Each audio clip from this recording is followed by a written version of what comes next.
Hi everybody and welcome back to Della Debt Payoff. In this video, we're going to be going over our December 2025 debt payoff journey update.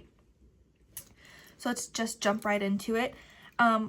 We did pay off our Honda loan last month, and just for the sake of continuity for the rest of the 2025 year, I'm just going to include it here, but starting fresh in 2026, I'm going to be excluding that loan. So this balance was zero because we did pay it off last month. And I'm just gonna go ahead and just enter zero across here. But it's so nice to just see this zero, no longer having to make a payment on this. We are freeing up the payment amount that we've been making. Unfortunately, you will see, just because with Christmas and buying gifts and traveling, we did not reallocate the minimum payment amount out to any of these other loans.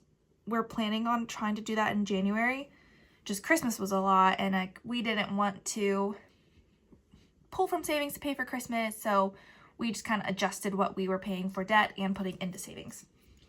So the next loan is the Chevy truck loan. That balance ended at $29,112.50. So in January, it'll be under 29, which is exciting. So the normal payment amount is $553.68, and we just pay a little bit more just to make it even and pay a little extra at $570. So the next four items are my husband's student loans. So student loan 1, that balance ended at $2,005.65. Currently, no payments are due, but we're paying on them anyway, and we paid $500. Next is student loan 2. That balance ended at $12,423.48. His employer is paying towards this loan since it is the highest interest rate loan, so the balance is going down each month, but we are not paying towards that. Our goal is to get the student loan 1 paid off first, since it is the oldest loan and we're just tired. It's going to be 11 years old next year. So this should be paid off in the springtime. And then we're going to tackle student loan 2 and then 3 and 4. So student loan 3, that balance ended at $20,996.67. So this is going up. We did not pay anything. So our plan is to take this $500 and part of the payment from my Honda and split it up between student loan 2, 3, and 4. The majority of it going to student loan 2 since it is the highest interest rate at 6.6. But we are going to start paying on these other 2 just because I feel like we should, because it just keeps going up each month with no payments made towards them. So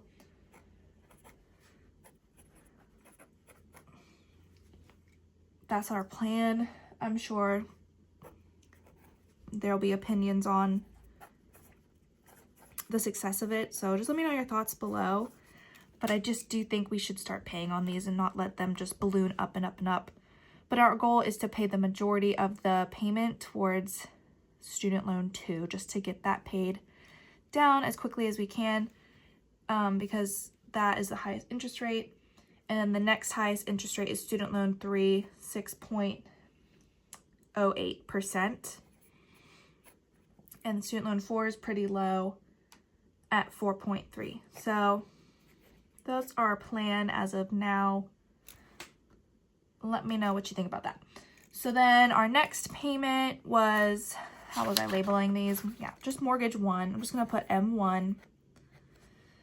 And that balance ended at $79,481.42. And so what we did take some advice.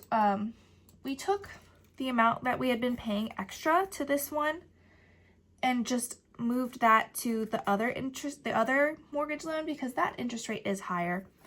So we were paying like around $30, I want to say, $30 so more just to this loan, just because we felt like we should. And we have actually applied that to the monthly payment for mortgage too, because that interest rate is higher. So that balance ended at $174,648.53. That monthly, this is just principal and interest, it's not escrow payments, it was $1,103.88. And so we paid $1,170.71. So yeah, we added about $30 more to the payment from mortgage 1 payment to mortgage 2, since the interest rate is higher, and it's around $30 because that's what we paid last month, and we paid it $1,170. So 40, 50, 60, 70, $30 more. I think that's a smart thing to do. Just pay the minimum on this one since it is the lower rate. So let's add up balance, payment, and actual for December. So we're ending 2025 with our debt balance at $338,262.38.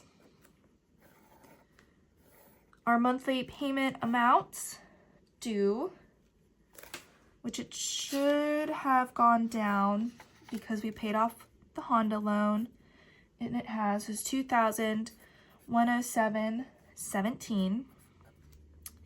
And I'm sure this will change probably in 2026 as the plan that we're on to repay the student loans will probably change. And we actually ended up paying $2,690.32. So we paid $583.15 more than what is due for December. Let's look at what we did in November. Yeah, that was pretty high because we paid off that. So that was pulled from savings. Yeah. Not very high not very high of more debt payment for December compared to previous months. We were really paying off some stuff. But we'll restart in January and hopefully this amount will go up. I'm not trying to make excuses, I'm just explaining what we decided to do for our finances for December and to pay for Christmas. So then let's look at the auto loans. It's just the one now at $29,112.50, and that makes up 8.61% of our total debt. And then let's look at our consumer loans, which I am counting student loans in, and the car. And my goal was to be under $90,000 by the end of December, which we were able to hit in October. So we're well under $90,000 for the end of December. So our consumer loans are at $84,132.43. And let's look at the balance due change from November.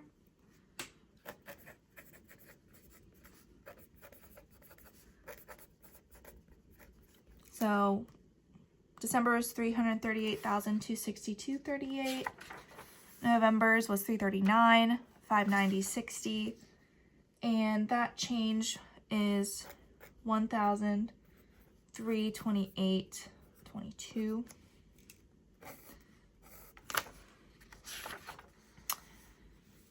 Yeah, the change from October for last month was about $4,000, but that's fine. We're still making progress. But let's look at this exciting number. Let's look at change from July 25 when I started tracking this in this format and uploading these videos and just really trying to get a handle on it and sharing it with everyone and starting this discourse of what we think we should be doing and hearing from the viewers, which is, I do think it's very helpful and interesting. So July. Our balance at the end of July was $349,476.40. So basically like $350,000. We're ending the year $338,262.38. That's a change. That's a payoff amount. Oh gosh, I haven't even been recording this. It's not been in frame. There it is, sorry. So the change from July was $11,214.02. I think that's a good change. I know a big part of that was paying off the Honda loan from savings, but if we can keep this pace up, we're going to be paying off like $20,000 of debt each year. So hopefully we can knock out these consumer loans in the next handful of years. But I'm pretty happy with what we were able to do, with the progress that we've made, and I can't wait to see what 2026 brings. Hopefully it's all good things for everybody, and we'll just continue making progress. So hope you found this interesting. These are real numbers. This is actual debt that we have. I know it's a lot, but we're trying to get a handle on it. So hope you enjoyed watching, and I'll see you in the next video.